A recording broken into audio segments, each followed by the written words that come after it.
Mais uma vez, então, sejam bem-vindas, sejam bem-vindos ao nosso primeiro encontro da nossa disciplina de Direito Processual Civil, quarto ano, aqui na universidade, e em que estudaremos basicamente, fundamentalmente, dois temas, que são meios de impugnação às decisões judiciais, e também tutela jurisdicional executiva, né?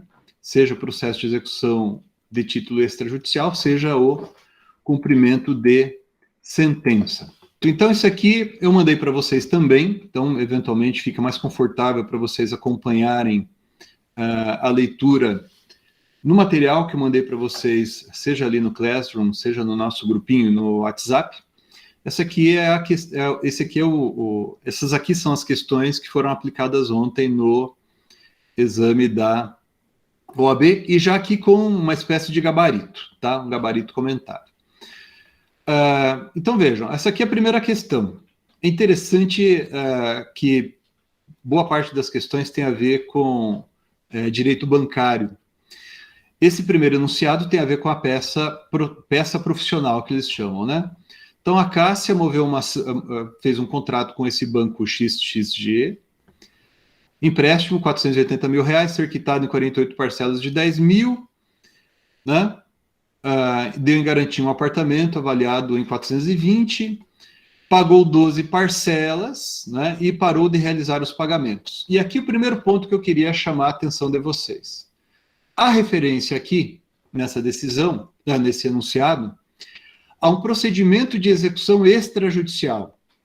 Vejam, o procedimento de execução extrajudicial não é objeto de nossa análise, pelo menos não de uma maneira mais demorada.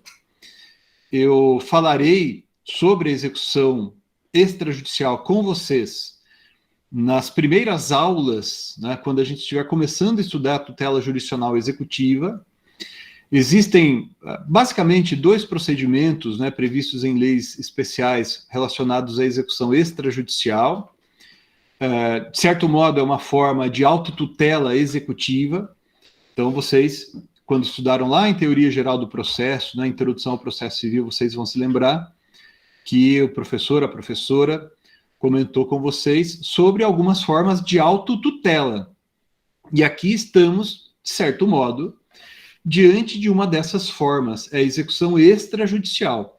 O Supremo Tribunal Federal, embora não tenha falado especificamente desta lei aqui, Lei 9.514 de 97, que trata desse procedimento de execução extrajudicial, ele tratou de outras regras que disciplinam também execuções extrajudiciais e considerou que elas não são inconstitucionais. Tá certo? Então, algumas pessoas alegavam, alguns autores, inclusive, alegavam a inconstitucionalidade, né, dessas leis por violarem, talvez, supostamente, o artigo 5º, inciso 35 da Constituição. Mas isso foi rejeitado pelo Supremo. Creio que o Supremo, quando chegar o momento, ele vai falar que também essa lei é constitucional. Bom, no procedimento de execução extrajudicial, há uma intimação do devedor para ele pagar a dívida, e, nesse caso, a Cássia, que é o nome da devedora, não purgou a mora, o imóvel foi a leilão extrajudicial em 2 ocasiões, não houve interessado em adquirir o bem, houve a consolidação da propriedade e quitação do contrato de financiamento, que é o que consta aqui. Daí a Cássia ajuizou uma ação, né, discutindo ali questão dos valores e tal. Não vou entrar aqui na questão de direito material, que tem a ver com a Lei 9.514, o banco, na contestação, disse, né, que essa pretensão não mereceria guarida, e o que vai nos interessar aqui na sequência vai dizer o seguinte, olha, que ela havia requerido também, e o juiz concedeu o benefício da justiça gratuita, que havia sido postulado na inicial em decisão interlocutória. Aqui vejam, primeiro ponto que eu queria conversar com vocês, pessoal. O juiz, ao longo do processo, profere um sem número de pronunciamentos. O juiz, ao longo do processo, profere um sem número de pronunciamentos. de naturezas variadas, Vou colocar aqui na tela para vocês um dispositivo que vai ser objeto de nosso estudo, de nosso exame bastante demorado em vários encontros. Certamente já foi, né, examinado por vocês, pelo menos na disciplina do segundo ano, mas provavelmente também na do terceiro ano, tá certo? De processo civil, que é o artigo 203. O artigo 203 do Código de Processo Civil trata dos pronunciamentos do juiz. Vejam, e aqui um ponto interessante. O Código se refere aqui a pronunciamentos do juiz. Há atos do juiz que não estão aqui, que não são pronunciamentos, tá certo? Então, por exemplo, quando o juiz faz uma pergunta a uma testemunha, isso é despacho, é decisão interlocutória ou é sentença? Resposta: nenhum dos três. O ato do juiz de fazer pergunta a uma testemunha é um ato do juiz que faz pergunta à testemunha, né? Então, quando nós falamos no artigo 203 dos pronunciamentos, que eles consistirão em sentenças, decisões interlocutórias e despachos, nós não estamos falando de todos os atos do juiz. Estamos falando dos pronunciamentos, tá? E vejam, uma coisa interessante. Estamos falando aqui de 3 tipos de pronunciamentos. Já antecipo a vocês que desses 3 pronunciamentos, um deles não é decisão sob o ponto de vista jurídico. Desses 3 pronunciamentos, um deles não é decisão sob o ponto de vista estritamente jurídico. Refiro-me aos despachos. Despacho é pronunciamento do juiz sem conteúdo decisório juridicamente relevante. Despacho é pronunciamento do juiz sem conteúdo decisório juridicamente relevante. E, por causa disso, potencialmente, ele não tem aptidão de causar prejuízo às partes. Vejam, olha, isso que eu acabei de falar é importante, porque muitas vezes vocês vão ver na jurisprudência os juízes, né? Inclusive a gente vai mostrar decisões assim para vocês, os juízes definindo o despacho por esse segundo aspecto que eu acabei de mencionar, de não causar prejuízo às partes. Mas esse aspecto é secundário. Mais relevante é a ausência de conteúdo decisório, né? Conteúdo decisório irrelevante. Exemplo, pronunciamento do juiz que marca a data e horário da audiência. Então, imagine, daqui uns dias, ou anos, né, no caso de vocês, você se torna juíza, se torna juiz, e vai organizar sua agenda. E diz assim, bom, sexta-feira não, vou marcar essa audiência para quinta, e como tem muita testemunha, vai ser só essa audiência aqui na quinta-feira. Você vai dizer, peraí, eu não sou um robô, eu não sou um autômato. É claro que eu pensei para marcar essa audiência na quinta-feira. É verdade? É verdade. Mas esse pronunciamento, embora envolva um ato intelectivo interno do magistrado, não tem conteúdo juridicamente relevante. Não tem conteúdo juridicamente relevante. O juiz não está resolvendo nenhum ponto, nenhuma questão aqui. Ele está apenas ordenando o andamento do processo. Marcou a data da audiência. Ponto. Ok? Esse é um típico despacho. Quando a gente fala de despacho, pessoal, a doutrina mais antiga costuma distinguir os despachos de 2 maneiras. Despachos de mero expediente e de despacho de não mero expediente. Qual é a diferença? Veja, eu estou falando essas coisas que talvez vocês já tenham estudado, né? Os despachos de mero expediente são aqueles que não têm alternativa, não têm opção, né? Não tem alternativa se não realizar aquele ato. Então, se eu sou o juiz, por exemplo, entre proferir aquele despacho e outra coisa, não existe essa opção. Então, o código aqui dá exemplos. Os atos meramente ordinatórios, como a juntada e a vista obrigatória, independem de despacho. Se houvesse despacho, seria de mero expediente. E por isso, ou seja, por não haver alternativa, por não haver opção, é que a lei diz que o juiz pode delegar isso ao servidor, ao chefe chefe de escrivania, enfim, ao escrivão, né, ao chefe do cartório e tal. Tá bom? Os demais despachos são despachos que não são de mero expediente. O que são despachos que não são de mero expediente, pessoal? Eu vou citar um exemplo aqui, que é relativamente controvertido, mas o exemplo é bom. O exemplo é bom. Veja, imagine você que o juiz recebe a petição inicial. Veja, o juiz recebe a petição inicial. O que é que o juiz pode fazer quando recebe a petição inicial? Ele vai optar entre 3 juízos possíveis. Né? Ele realiza um juízo de admissibilidade que pode ser positivo, que pode ser negativo ou que pode ser ordinatório. Qual é a diferença? O juízo de admissibilidade positivo é o mais comum, né? O juiz verifica a petição inicial, né? O artigo 319 do Código de Processo Civil apresenta-nos ali o conteúdo, né? Os elementos e o conteúdo da petição inicial no processo de conhecimento. O juiz verifica se a petição inicial está tudo ok. E se a petição inicial estiver ok, o juiz vai determinar a citação do réu, seja para vir à audiência, né, de conciliação, sessão de mediação, etc., seja, se não for o caso de se marcar essa audiência, para o réu apresentar contestação. O juízo de admissibilidade pode ser negativo quando o juiz desde logo indefere a petição inicial, ou pode ser ordinatório, né? Quando o juiz determina que o autor emende a petição inicial.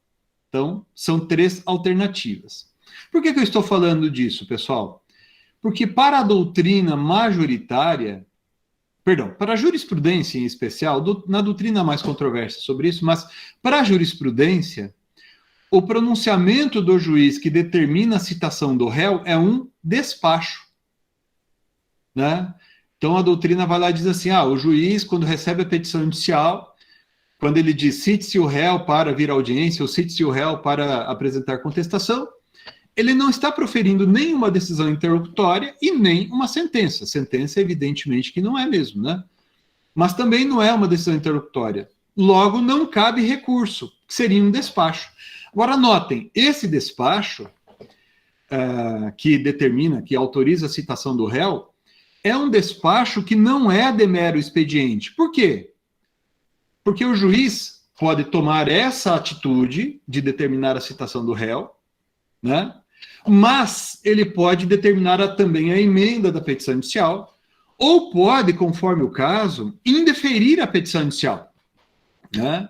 Existe também a hipótese de indeferimento da petição inicial, que vai conduzir à prolação de uma sentença. Ok? Então, eu estou falando isso para vocês, pessoal, para nós distinguirmos os despachos que são de mero expediente e não mero expediente. Aquilo que o juiz, né, aquilo que a gente pode chamar de despacho de mero expediente, acaba se enquadrando aqui no parágrafo 4º, e esse ato pode ser delegado pelo juiz ao escrivão ou chefe de secretaria. Agora, por exemplo, é ilegal e também inconstitucional, porque isso aqui tem uma disposição na Constituição Federal, artigo 93 da Constituição, não me lembro o inciso agora, que trata disso aqui também. Então, será ilegal e também inconstitucional uma disposição do juiz. Imagine, você é juiz aqui na Vara Civil X de Maringá e diz assim, vou agilizar as coisas aqui na minha Vara Civil. Agora o escrivão vai receber petição inicial e mandar citar o réu. O juiz pode fazer isso? Não. Por quê? Porque além de mandar citar o réu, que seria, para aqueles que seguem esse ponto de vista, um despacho, o juiz pode também determinar a emenda da petição inicial ou até indeferir a petição inicial. Então, existem opções, existem alternativas. Significa dizer, esse ato não é meramente ordinatório, né? Agora, os despachos, mesmo os outros despachos, não têm conteúdo decisório juridicamente relevante e acabam sobrando, vejam só, pessoal, as sentenças e as decisões interlocutórias. Sentenças e decisões interlocutórias. Vejam, eu poderia, no lugar de sentença, né, falar em decisão final para opor à decisão interlocutória, né?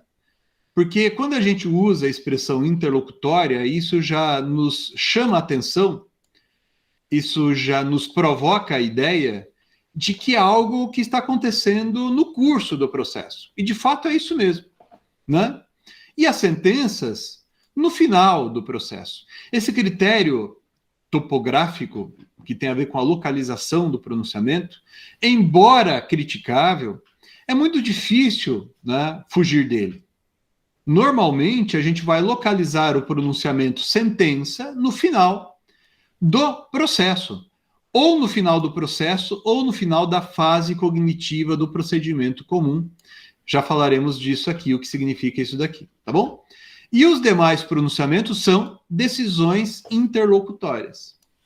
Interessante notar, portanto, pessoal, que a gente tem as sentenças e as decisões interlocutórias como pronunciamentos que têm conteúdo decisório juridicamente relevante. E quando a gente fala de recursos, nós vamos nos ocupar desses dois pronunciamentos aqui, né? Quando a gente fala de ato praticado por juiz de primeiro grau. E alguém de vocês diria, mas espera aí, Medina, e no tribunal tem sentença? No tribunal tem decisão interlocutória? No tribunal tem despacho? A resposta é positiva. A resposta é positiva. Normalmente, não se emprega essa terminologia quando estamos falando do ato proferido no tribunal. Mas nós os temos lá, nos tribunais também. Quando a gente fala de pronunciamento proferido no tribunal, costuma-se usar para designá-lo, né, o pronunciamento, a expressão acórdão. O que é o acórdão, pessoal? Acórdão é a substantivação do verbo acordar, não o verbo de acordar como acordei pela manhã para assistir a aula. Acordar como verbo que significa estar de acordo, né? Então eu vou dizer assim, olha, Marina, Matheus e Marielle e Selena acordaram realizar a reunião às 19 horas de segunda-feira, né? O que significa isso? Que eles estiveram de acordo, acordaram, né? Isso no passado. No presente eu digo, acordam, né? Ó, eu, o Pedro Henrique, a Stephanie e a Júlia, reunidos na sessão de julgamento, acordam, né, dar provimento ao recurso. Então vocês vão ver ao final dos acórdãos com tio, o tio, o uso do verbo acordam com AM no final, né, com esse propósito. Vocês estão de acordo que o resultado do julgamento é aquele. Acordam é o substantivo desse verbo, ok? Então, sempre que vocês estiverem diante de um julgamento colegiado proferido pelos tribunais, você estará diante de um acórdão. Agora, nos tribunais, pessoal, a gente não tem apenas acórdãos. Eu me arrisco a dizer, inclusive, que a gente tem mais pronunciamentos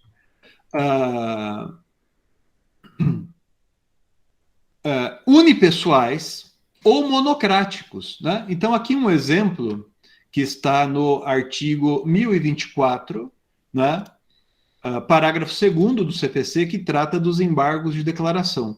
Contra a decisão de relator ou outra decisão unipessoal proferida no tribunal. Né? Deixa eu ver com outro exemplo aqui. Aqui, ó, artigo 1070, né? É de 15 dias o prazo para interposição de qualquer agravo contra a decisão do relator ou decisão unipessoal. Essa decisão também, né, é às vezes referida como decisão monocrática. Ó, decisão monocrática. E que exemplo para vocês? Olha, 1011, inciso 2º, né? O primeiro também fala de decisão monocrática. O que é decisão monocrática, pessoal? O tribunal, deixa eu voltar aqui um pouquinho para a gente se ver, já volto no código. O tribunal é composto de vários órgãos. Então, você tem, por exemplo, vamos pegar aqui aqueles que vocês certamente acabam vendo com mais frequência, né? Que é o Supremo Tribunal Federal. A gente vai estudar bastante os recursos dirigidos ao Supremo Tribunal Federal. Então, o Supremo Tribunal Federal, ele tem o órgão pleno, né? Que muitas vezes é chamado de plenário, que é a composição integral do Supremo, né? Então, quando ele julga uma ação direta de inconstitucionalidade, quando ele julga um recurso extraordinário com repercussão geral reconhecida, daí vai ser esse órgão colegiado normalmente que vai fixar a tese, etc. e tal. Agora, além disso, o Supremo Tribunal Federal tem a primeira e a segunda turmas, né? Então, ele tem duas turmas, primeira e segunda turmas, certo? Que também são órgãos colegiados. Então, se a primeira turma do Supremo Tribunal Federal, em órgão colegiado, profere uma decisão, nós vamos chamar essa decisão de acórdão. Assim também a segunda turma. Assim também o plenário, né? Agora, os ministros, ou seja, os juízes que integram o Superior Tribunal de Justiça, eles também julgam sozinhos. Eles também julgam monocraticamente. Então, quando é que isso pode acontecer? São várias as situações, mas eu vou chamar a atenção aqui de vocês para uma que vai ser por nós examinada com bastante frequência, que está ali no artigo 93.2. Vejam comigo, por gentileza, o artigo 932 do CPC. O artigo 932 do CPC fala da figura do relator. Quem que é o relator? Então, por exemplo, você interpôs o recurso de agravo de instrumento, por exemplo. Esse recurso é distribuído a uma das turmas que compõem, exemplo, o Tribunal de Justiça do Estado do Paraná. E dentro dessa turma, aliás, aqui no Paraná a gente chama de Câmara, né? Aqui no Paraná, sei lá, cai para a primeira Câmara Cível, e dentro da primeira Câmara Cível, ele também vai ser distribuído a um relator, né? Sempre tem um relator, tá certo? Esse relator, como o próprio nome indica, fará o relatório para o caso de haver julgamento colegiado, ou seja, o acórdão. Mas, antes de chegar a essa oportunidade, a lei permite que o relator decida sozinho o recurso. Né? A gente não vai ler a íntegra do artigo 932, mas eu quero chamar a atenção de vocês nesse momento apenas para as seguintes situações. Então, incumbe ao relator não conhecer de recurso inadmissível. Então, por exemplo, a parte interpôs o recurso fora do prazo. O relator não precisa levar a causa para o órgão colegiado decidir que o recurso é intempestivo. O relator sozinho pode dizer monocraticamente, certo? Monocraticamente, sozinho, uma decisão unipessoal, ele pode não conhecer do recurso. Pessoal, abrindo um parêntese,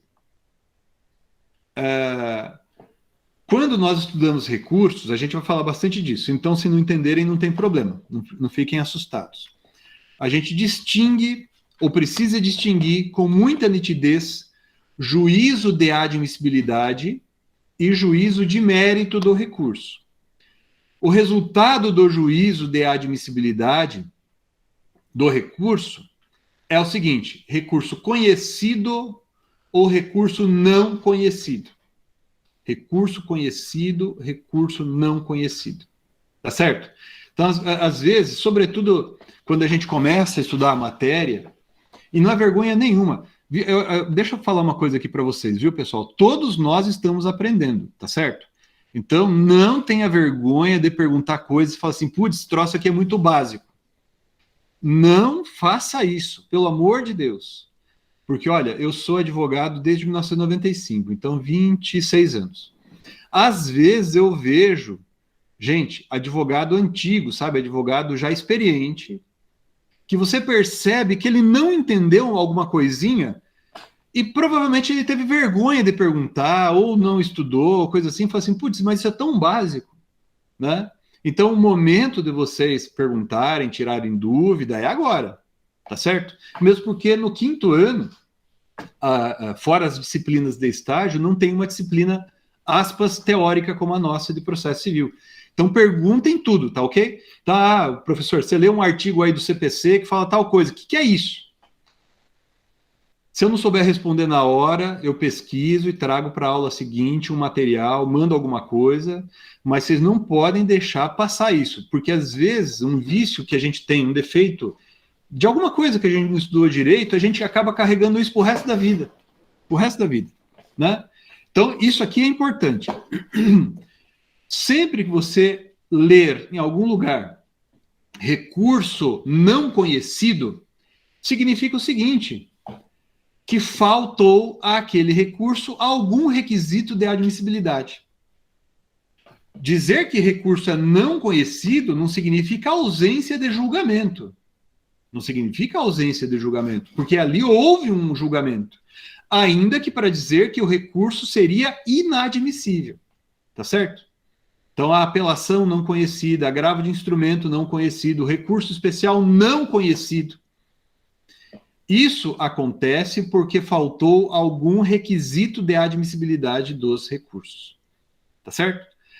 Ultrapassado o juízo de admissibilidade, ou seja, todos os requisitos de admissibilidade estão presentes, aí eu digo o quê? Recurso conhecido. Então, conheceu do recurso. O recorrente não ganhou ainda, eu só estou dizendo que os requisitos estão presentes. A gente vai estudar um a um cada um desses requisitos. Aí eu vou entrar no juízo de mérito do recurso. Juízo de mérito do recurso. O juízo de mérito do recurso tem a ver com verificar se o recorrente tem ou não razão.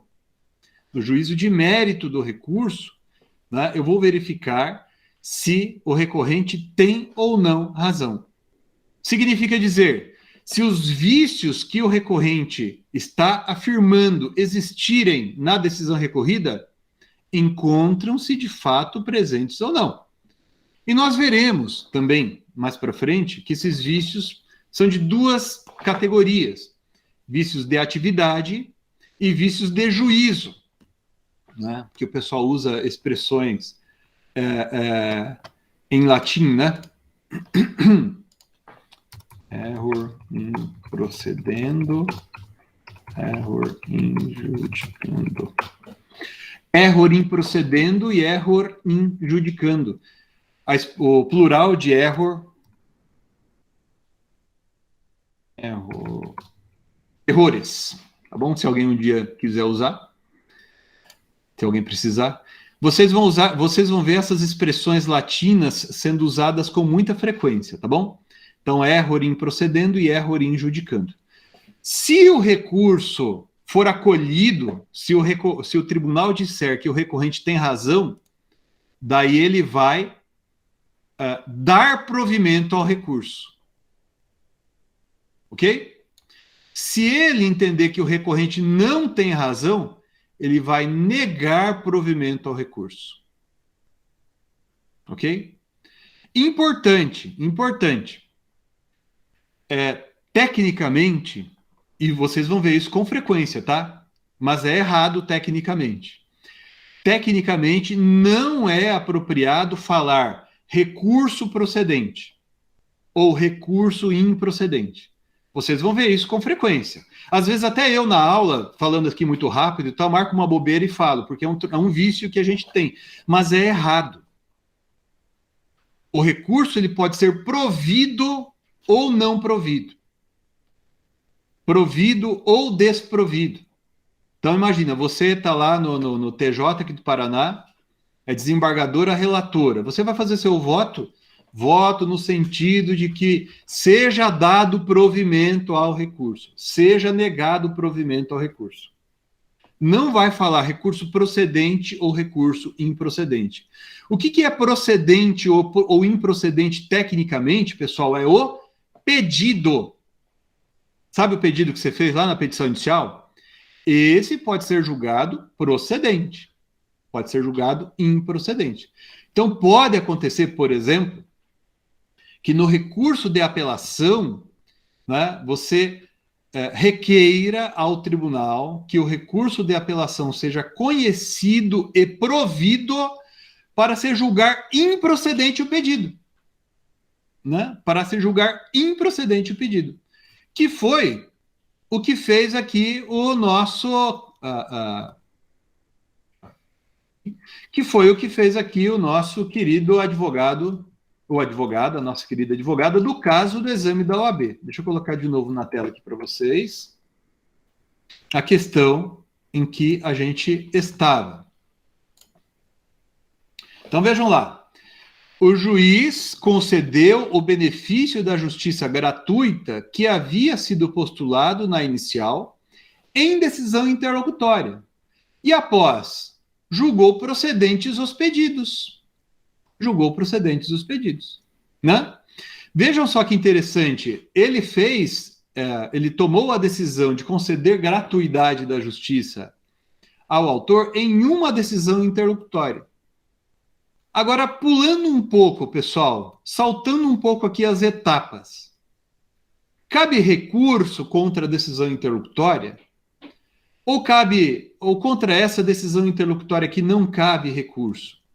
Veja, no sistema brasileiro, há uma espécie de, vamos chamar assim, correspondência entre o pronunciamento judicial e o recurso cabível. Tá? Então, quando eu estou diante de uma sentença, que é essa que me referi agora há pouco, né, com base no artigo 203, parágrafo 1º, contra essa sentença caberá recurso de apelação. Isso está no Código de Processo Civil, artigo 1009, caput. Vejam ali, por gentileza. O artigo 1009 diz assim que da sentença caberá apelação. Então, quando o juiz julgou aqueles pedidos, ele encerrou a fase cognitiva do procedimento comum. Portanto, o pronunciamento dele se encaixa no conceito de sentença e contra ela caberá apelação. Mas, e a decisão interlocutória, pessoal, em que o juiz concedeu o benefício da gratuidade da justiça? No direito brasileiro, como regra, as decisões interlocutórias... fui rápido demais aqui, está no artigo 1015. No direito brasileiro, pessoal, cabe agravo de instrumento apenas contra as decisões interlocutórias referidas no artigo 1015 do CPC. A isso nós chamamos de taxatividade das hipóteses de cabimento, né? Das hipóteses de cabimento do agravo de instrumento. Então, se a hipótese não estiver no artigo 1015, caput, incisos e parágrafo único, ou também não estiver em outra hipótese prevista em lei especial, então, por exemplo, recentemente o Superior Tribunal de Justiça disse que é cabível o agravo de instrumento em uma hipótese prevista ali na lei de improbidade administrativa, né? É uma lei especial. Mas não estando aqui presente a hipótese no artigo 1015 ou outra prevista em lei, não cabe agravo de instrumento. Essa é a regra geral, que foi, de certo modo, bastante, digamos assim, reduzida em importância por conta de uma tese que foi firmada pelo Superior Tribunal de Justiça quanto à inteligência desse artigo 1015, né, que gerou aquilo que acabou ficando conhecido como tese da taxatividade mitigada. Taxatividade mitigada das hipóteses de cabimento do agravo de instrumento. Então, quando chegar o momento oportuno, a gente vai estudar um acórdão muito interessante do Superior Tribunal de Justiça, que teve como relatora a ministra Nancy Andrighi, em que se firmou o entendimento de que o rol é taxativo. O rol do artigo 1015 é taxativo. Mas essa taxatividade pode ser mitigada quando se demonstrar que o recorrente não teria interesse em aguardar a apelação. Por que isso? Porque no nosso contexto, cabe agravo do instrumento contra as interlocutórias aqui referidas, né? E se não estiver a hipótese prevista aqui no artigo 1015, pessoal, o recorrente, quando interpuser a apelação, ele vai poder questionar as decisões interlocutórias proferidas anteriormente. Bom, pois bem, ali no exemplo do exame da OAB, o juiz concedeu o benefício da justiça gratuita. Pergunta se cabe agravo de instrumento nesse caso? A resposta é negativa. Por quê? Porque, de acordo com o inciso 5º do caput do artigo 1015, cabe agravo de instrumento contra a decisão interlocutória que rejeitar o pedido de gratuidade ou acolher a revogação. Ou seja, cabe agravo de instrumento contra a decisão que não permitir, de alguma maneira, a gratuidade da justiça. Significa dizer que se o juiz conceder a gratuidade da justiça, não cabe agravo de instrumento. O recurso de agravo de instrumento, ele é cabível desde logo contra decisões interlocutórias e já sobe para o tribunal, né? Independentemente de o processo continuar tramitando em primeiro grau de jurisdição. Então, nesse caso, não cabe agravo de instrumento. O recurso cabível será o recurso de apelação e, em preliminar da apelação, a parte deverá discutir essa interlocutória. Aí vejam só que interessante, pessoal. Eu comentei com vocês, agora há pouco, que haveria uma certa sincronia entre o pronunciamento e o recurso cabível. E li o caput do artigo 1009, que diz ali, contra a sentença cabe apelação. Mas, contra a sentença, se é verdade que contra a sentença cabe apelação, também é verdade que o recurso de apelação no direito processual civil brasileiro também pode ser utilizado contra decisões interlocutórias que não sejam agraváveis. Então, contra a decisão interlocutória proferida pelo juiz em primeiro grau de jurisdição, que não seja cabível o agravo de instrumento, e me parece, é esse o caso aqui, né, do problema trazido no exame da OAB, a parte deverá discutir essa decisão, né? A parte haverá de discutir essa decisão, impugnar essa decisão nas razões de apelação. Então, se alguém perguntar para vocês assim, qual o recurso cabível contra a sentença? Resposta, apelação. Segunda pergunta, qual o recurso cabível contra a decisão interlocutória? Resposta, agravo de instrumento. E se não couber agravo de instrumento, apelação. A apelação que você utilizar contra a sentença será o recurso cabível contra as decisões interlocutórias não agraváveis. Exemplo, esse que está aqui. O juiz concedeu o benefício da justiça gratuita. Se o juiz tivesse indeferido, caberia agravo de instrumento. Certo? Que cairia lá no artigo 1015, aquele inciso que eu li, que agora esqueci o número. Agora, como o juiz deferiu, não é um caso previsto em lei de cabimento de agravo de instrumento. Você poderia, como advogada, como advogado, tentar convencer o tribunal de que, na hipótese, incidiria a tese da taxatividade mitigada. Mas aqui não é o caso. Então, como você não pôde interpor agravo de instrumento contra essa decisão interlocutória aqui, você vai fazer o quê? Vai interpor apelação contra ela. Quando você apelar contra a sentença, você apelará também contra as interlocutórias não agraváveis, tá certo? Aqui daí com isso a gente já vai adiante. Bom, condenou o banco a restituir o valor de 60 mil e custas processuais e honorários de 10%. A sentença foi publicada no dia X. Não cabe embargo de declaração nesse caso. Que ele diz, ó, não possui omissão, obscuridade ou contradição. E aqui já vem o primeiro probleminha que a gente poderia apontar no exame da OAB. Por quê? Porque os embargos de declaração, de acordo com o artigo 1022 do CPC, cabem quando houver omissão, obscuridade, contradição e erro material, né? Então, se houver erro material, cabe também recurso de embargo de declaração. O exame da OAB, nesse ponto, não foi tão preciso. Mas tudo bem, isso não vai causar prejuízo para ninguém, não é, a meu ver, hipótese de nulidade, né? Daí pergunta, considerando apenas as informações, faça o recurso cabível e pipipi, popopó, né? Tá bom. Daí vem aqui o gabarito. Bom, a peça processual cabível é o recurso de apelação, como a gente já viu. O prazo da apelação é de 15 dias. Aliás, quase todos os recursos têm prazo de 15 dias. Nós veremos no momento oportuno que apenas em situações específicas, previstas em leis extravagantes, por exemplo, há um caso ali de recurso de agravo regimental que tem prazo de 5 dias, a gente vai ver no momento oportuno, e os embargos de declaração têm prazo de 5 dias. Fora isso, em geral, o prazo dos recursos é de 15 dias, e dias úteis, né? Porque, como vocês sabem, os prazos processuais no Código de Processo Civil de 2015 contam-se, se contados em dias, serão contados em dias úteis.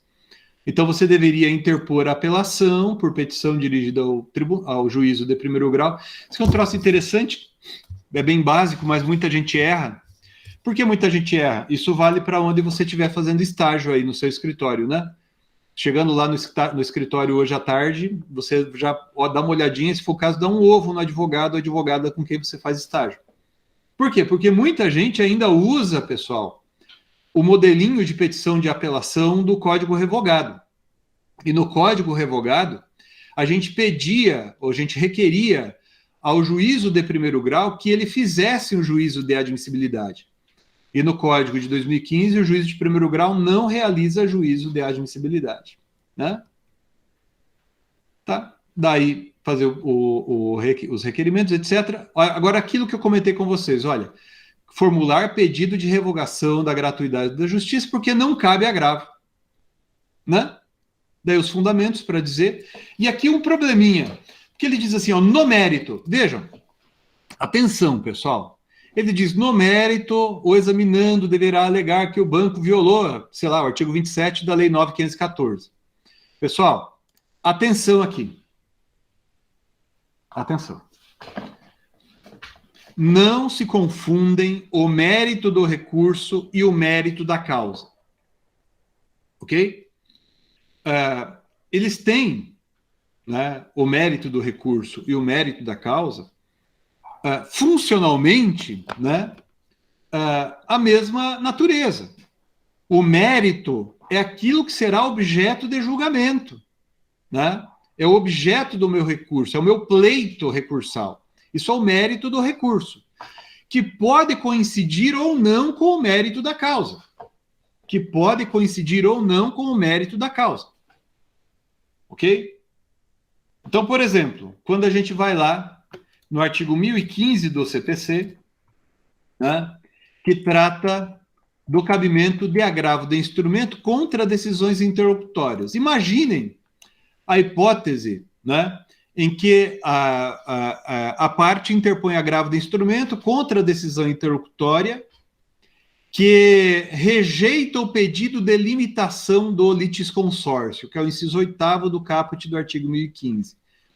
Aquilo que a doutrina chama de litisconsórcio multitudinário, né? Então vem ali um litisconsórcio de 200 pessoas, 200 partes no polo ativo, daí o juiz decide se vai limitar ou não o litisconsórcio. E o juiz rejeitou o pedido de limitação, cabe agravo de instrumento contra essa decisão, que está aqui no inciso 8º do caput do artigo 1015. Aí vem a pergunta. Se a parte interpuser agravo de instrumento contra essa decisão interlocutória, qual será o mérito do recurso?